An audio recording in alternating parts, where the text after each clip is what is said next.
Minggu lalu kita membincangkan perkara yang sama, iaitu membahaskan orang yang mati pada hari Jumaat atau malamnya.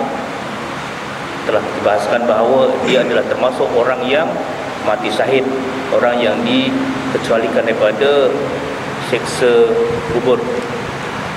Dan bagaimana dengan kita yang mungkin tak pasti meninggalnya kita, kematian kita tak tahu harinya, maka juga diberi peluang di situ, sebagaimana sabda Rasulullah SAW antaranya disebutkan bahawa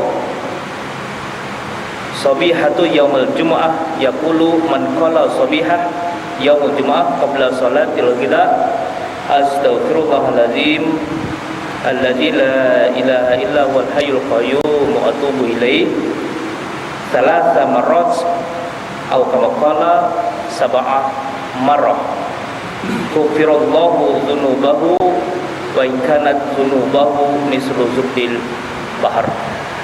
Disebutkan juga di situ bahawa orang yang mengamalkan setiap pagi hari Jumaat dengan membaca astaghfirullahalazim alladzi la ilaha illa huwal hayyul qayyum wa atubu ilaih 3 kali sekurang-kurangnya, dan ada setengah pendapat 7 kali, maka akan diampunkan dosanya, walau dosanya itu sebanyak buih di lautan sekalipun. Maknanya itu peluang kepada kita untuk diberi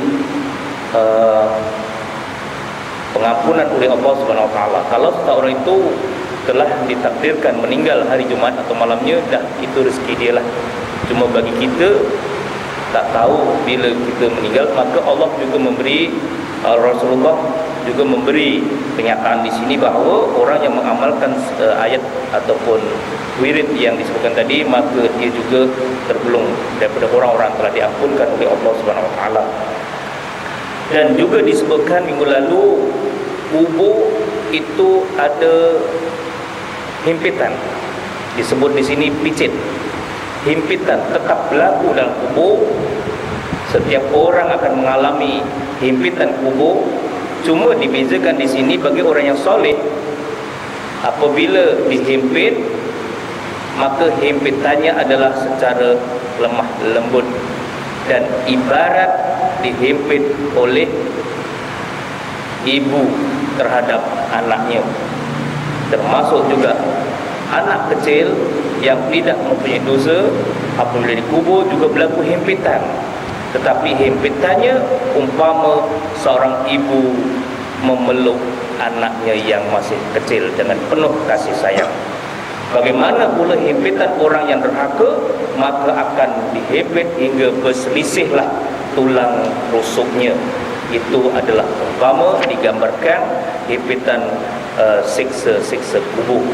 Dan disebutkan, bagaimana disebutkan minggu yang lalu, sebab itu ada doa yang telah dikhususkan bagi kita ataupun orang yang meninggal tadi. Sebagai orang yang hidup, mendoakan orang yang meninggal tadi, antaranya Allahumma a'li aman bizikrillahi bizikrina la ilaha illallah. Jadi maknanya kalimah la ilaha illallah itu antara hikmah yang begitu tinggi bagi seseorang manusia, sehingga Rasulullah menyatakan orang yang meninggal dan akhir kalamnya, ucapan yang terakhir sebelum meninggal dengan kalimah la ilaha illallah, maka dakhalal jannah, pasti masuk ke surga. Sebab itu kita sudah maklum bahawa orang yang hendak meninggal, kita sebagai yang hidup disunatkan untuk mengingatkan kepada orang yang hendak meninggal dengan kalimah yang disebut kalimatul tauhid, kalimatul Islam wa tauhid, iaitu la ilaha illallah. Bukannya asyhadu an la ilaha illallah, tapi sekadar yang ringkas la ilaha illallah, sekiranya tidak mampu dengan ayat yang paling pendek, iaitu kalimat Allah. Itulah yang kita bahaskan di minggu yang lalu sebagai mengingatkan semula. Dan juga disambung bagaimana yang pesan oleh Rasulullah SAW di sini, barang siapa yang membaca Qul huwallahu ahad pada sakit yang membawa kepada mati sebanyak 100 kali, maka sentosalah ia daripada fitnah kubur. Itu dia. Dan juga daripada himpitan kubur yang membawa kepada selisihnya rusuh seseorang tadi. Hanya sekadar 100 kali membaca Qul huwallahu ahad sebelum mati. Membaca 100 kali terus membawa kepada mati, itu juga disebutkan oleh Rasulullah sallallahu alaihi wasallam sebagai orang yang terselamat daripada fitnah kubur. Fitnah kubur itulah soal jawab kubur. Semua orang akan ditanya oleh Allah Subhanahu oleh malaikat Munkar dan Nakir dalam kubur, tak terlepas, termasuklah orang bukan Islam. Cuma orang bukan Islam bila ditanya dia akan menjawab satu saja jawapan dia, ma adri. Ma rabbuka, dijawab balik ma adri. Ma imamuka, ma adri. Itu jawaban orang kafir. Ma adri, aku tak tahu maknanya. Bila tanya siapa Tuhan kamu, ma rabbuka, aku tak tahu. Itulah jawaban orang kafir. Tetapi jawaban orang Islam kita selalu alum bagaimana yang telah dibaca dalam talqin. Bila sebut siapa Tuhan kamu, dilafaz dengan kalimah yang lancar, iaitu Tuhanlah, Allah lah Tuhanku. Itulah yang disebut sebagai hindarkanlah Allah ma'ati lahul aman bi zikrina la ilaha illallah min azabil qabri wa azabi munkar wa nakir. Itu yang saya sebut minggu yang lalu, yaitu doa dengan kalimah la ilaha illallah itu akan memberi fadilat ataupun memberi kepada si mati tadi dengan ganjaran ataupun kemudahan untuk menjawab. Bila ditanya siapa Tuhan kamu, maka dengan lidah yang lancar akan menjawab bagaimana yang kita selalu maklum, iaitu Allah lah Tuhan kita, dan menghindarkan daripada azab kubur. Allahumma a'ti lahul aman bi zikrina la ilaha illallah min azabi qabri wa azabi munkar wa nakir. Itu mudah-mudahan kita dapat amalkan doa itu dengan tujuan untuk memudahkan kita melafaz la ilaha illallah semasa kita nak meninggal, sakaratul maut, dan dengan lantaran itu juga akan meringankan ataupun terus menghindarkan daripada siksa kubur dan siksa munkar dan nakir. Baik, tuan-tuan dan puan sekalian, juga disebutkan oleh Rasulullah sallallahu alaihi wasallam yang disebutkan qul huwallahu ahad tadi, apabila dijadikan amalan sehingga berlaku kematian selepas membaca suratul ikhlas tadi, sehingga Rasulullah menjelaskan orang yang berkenaan, orang yang meninggal tadi akan didokong oleh malaikat hingga melintasi siratul mustaqim ataupun kita yang disebutkan sirat itu, yang disebut siratul mustaqim itu, sehingga masuk surga. Betapa kita bayangkan mudahnya orang nak masuk surga. Cuma itulah tadi kita sebutkan minggu lalu juga, syarat untuk mendapatkan ataupun prasyarat untuk menjadikan seseorang itu akan mendapat syafaat daripada Rasulullah SAW tadi, tak lain tak bukan iaitu takwa. Kalau tidak ada itu, maka segala-galanya ini memang tak dapat diperolehlah kalau mengikut syarat dan apa yang disebutkan oleh Rasulullah tadi. Baik, antara lain tuan-tuan dan puan sekalian, bagi orang yang sentiasa mengekalkan, di sini dia kata, dan demikian lagi orang yang mengekalkan pada tiap-tiap malam membaca surah Tabarakallazi biyadihil mulku, itu mengekalkan ayat itu ataupun surah itu, atau Alif Lam Mim Sajadah, atau surah Yasin pada tiap-tiap hari 25 kali, mampu tak mampu kita tanya diri kita sendiri, dapat mengekalkan sebanyak 25 kali, maka itu antara yang diberi ganjaran oleh Allah SWT. Tetapi dalam pendapat yang lain, kalau tak mampu sekadar baca yang mampulah surah Yasin dan juga alam alif lam mim sajadah tadi, dan juga tabarakalladzi biyadihil mulku, menjadikan amalan mengekalkan di sini dia kata. Dan demikian lagi orang yang mengekalkan pada tiap-tiap malam membaca tabarakalladzi biyadihil mulku dalam ataupun perbahasan yang lain, orang yang hafal ayat ini maka matinya tidak akan dihancurkan oleh Allah SWT, akan tubuh badannya, maknanya badannya tidak reput. Ini ganjaran yang sebutkan fadilat surah Tabarakalladzi, suratul Mulk. Kalau dapat dihafal, di situ dapat ganjaran kelebihannya, yaitu tidak akan reput daging orang yang mati tadi. Baik, antara lain disebut tadi surah Yasin yang kita amalkan pada hari ini. Hujah yang disebutkan yaitu berdasarkan kepada pendapat ini, itu yang kita kekalkan hingga hari ini. Pada tiap-tiap malam Jumaat kita baca Yasin.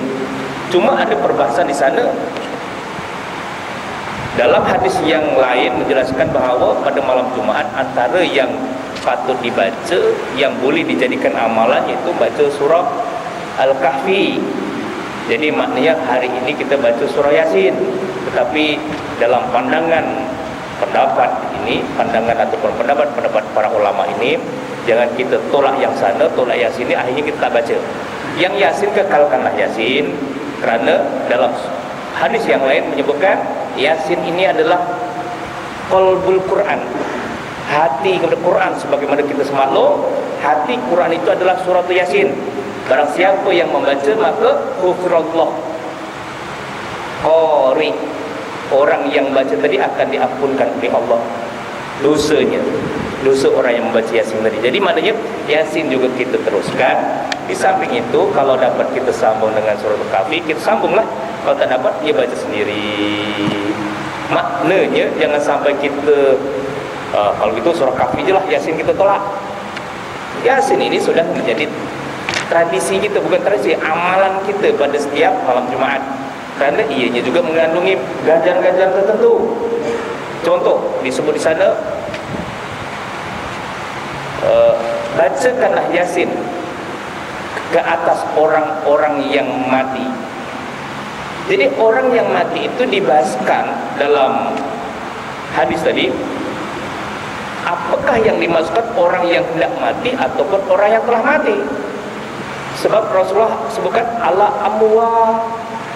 amwatukum, ke atas orang-orang yang mati.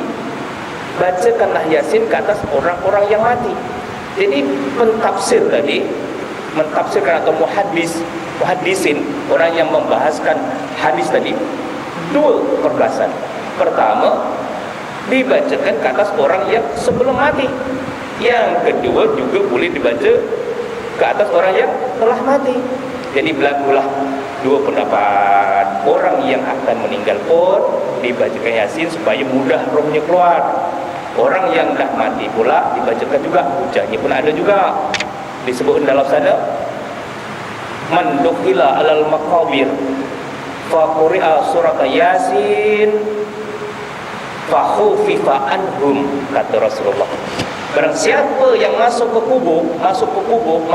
kubur, menziarahi kubur, membaca Yasin, fa khufifa anhum, maka Allah akan meringankan siksa kuburnya. Ayat yang berikutnya, hadis yang berikutnya disambung, bukan hanya itu, bahkan orang yang mendengar, roh si mati yang mendengar orang yang membaca Yasin tadi juga dapat pahala. Perbahasannya kenapa boleh dapat pahala? Sebab yang mati adalah jasad, rohnya hidup, maka rohnya tetap mendengar orang yang baca Yasin, orang baca Quran, maka dia juga dapat pahala sama. Bahkan begitu. Jadi perbahasan tadi dua-dua boleh pakai. Orang yang nak meninggal pun boleh dibacakan Yasin. Orang yang dah meninggal pun boleh dibacakan Yasin. Jadi tak salah kalau kita baca Yasin hari ini. Cuma pendapat orang hari ini, masyarakat hari ini, mereka kata itu adalah bid'ah dan sebagainya. Tapi kita tetap ada hujah. Sebab itu para ulama yang terdahulu telah menyusun begitu cantik. Kalau di Nusantara kita pada hari ini setiap malam Jumaat ada Yasin, ziarah kubur ada Yasin. Jadi para ulama terdahulu sudah jumpa hujah-hujah dan dipunya nas-nas dia. Maka kita pada hari ini adalah tabi ataupun mengikut daripada satu generasi kepada satu generasi, dan kita yakin bahawa apa yang diaturkan itu adalah benar. Baik. Jadi antara lain tuan-tuan antara amal-amalannya untuk meringankan siksa kubur dan sebagainya disebut di sini, ayat yang saya sebutkan tadi. Dan orang yang membaca tiap-tiap hari 25 kali tadi, apa yang dibaca tadi saya sebutkan tergantung, iaitu waqala sallallahu alaihi wasallam, Allahumma barik li fil mauti wa fima ba'dal maut. Dibacanya 25 kali setiap hari, juga akan dilepaskan daripada fitnah kubur. Fitnah kubur itulah yang dikatakan siksa kubur. Jadi inilah antara doa-doa tadi. Yang pertama tadi amalan-amalan, yang kedua doa pun dah disebut, istighfar pun dah disebut. Antaranya ialah baca Allahumma barik li fil mauti wa fima ba'dal maut.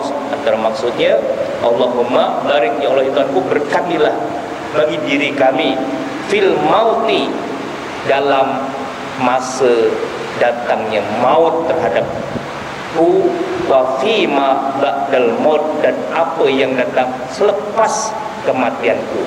Begitu. Jadi sebelum meninggal atau semasa saat-saat kematian juga minta diberi keberkatan, dan juga selepas kematian juga kita mohon keberkatan. Jadi di situ antara doa yang akan mendapat lepasan fitnah kubur. Saudara sekalian, dan antara lain sabda Nabi sallallahu alaihi wasallam, kebanyakan siksa kubur itu